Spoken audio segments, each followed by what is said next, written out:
गणेश जी की कहानी। एक समय की बात है, एक भाई बहन रहते थे। बहन का नियम था कि वह अपने भाई का चेहरा देखकर ही खाना खाती थी। हर रोज़ वह सुबह उठती थी और जल्दी जल्दी सारा काम करके अपने भाई का मुंह देखने के लिए उसके घर जाती थी। एक दिन रास्ते में एक पीपल के नीचे गणेश जी की मूर्ति रखी थी। उसने भगवान के सामने हाथ जोड़कर कहा कि मेरे जैसा अमर सुहाग और मेरे जैसा अमर पीहर सबको दीजिए। यह कहकर वह आगे बढ़ जाती थी। जंगल के झाड़ियों के कांटे उसके पैरों में चुभा करते थे। एक दिन भाई के घर पहुंची और भाई का मुंह देखकर बैठ गई तो भाभी ने पूछा, पैरों में क्या हो गया है?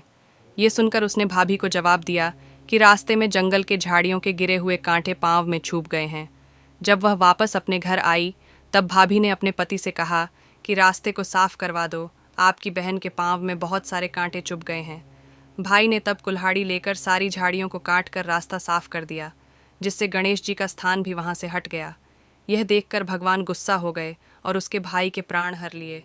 लोग अंतिम संस्कार के लिए जब भाई को ले जा रहे थे तब उसकी भाभी रोते हुए लोगों से कहीं थोड़ी देर रुक जाओ, उसकी बहन आने वाली है।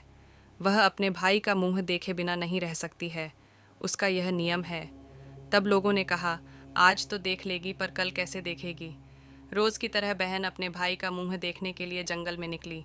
तब जंगल में उसने देखा कि सारा रास्ता साफ किया हुआ है। जब वह आगे बढ़ी तो उसने देखा कि सिद्धिविनायक को भी वहां से हटा दिया गया है। तब उसने जाने से पहले गणेश जी को एक अच्छे स्थान पर रखकर उन्हें स्थान दिया और हाथ जोड़कर बोली, भगवान, मेरे जैसा अमर सुहाग और मेरे जैसा अमर पीहर सबको देना, और फिर बोलकर आगे निकल गई। तब भगवान सोचने लगे, अगर इसकी नहीं सुनी तो हमें कौन मानेगा, हमें कौन पूजेगा। तब सिद्धिविनायक ने उसे आवाज़ दी, बेटी, इस खेजड़ी की 7 पत्तियां लेकर जा और उसे कच्चे दूध में घोलकर भाई के ऊपर छींटा मार देना, वह उठकर बैठ जाएगा। ये सुनकर बहन जब पीछे मुड़ी तो वहाँ कोई नहीं था। फिर वह यह सोचने लगी कि ठीक है, जैसा सुना वैसा कर लेती हूँ। फिर वह 7 खेजड़ी की पत्तियां लेकर अपने भाई के घर पहुंची। उसने देखा वहाँ कई लोग बैठे हुए हैं। भाभी बैठी रो रही और भाई की लाश रखी है। तब उसने उस पत्तियों को बताए हुए नियम के तहत भाई के ऊपर इस्तेमाल किया। तब भाई उठकर बैठ गया। भाई बोला, बहन से मुझे बहुत ही गहरी नींद आ गई थी। तब बहन बोली, यह नींद किसी दुश्मन को भी ना आए, और उसने सारी बात अपने भाई को बता दी। तो मान्यता के अनुसार ये है गणेश जी की चमत्कारी कहानी।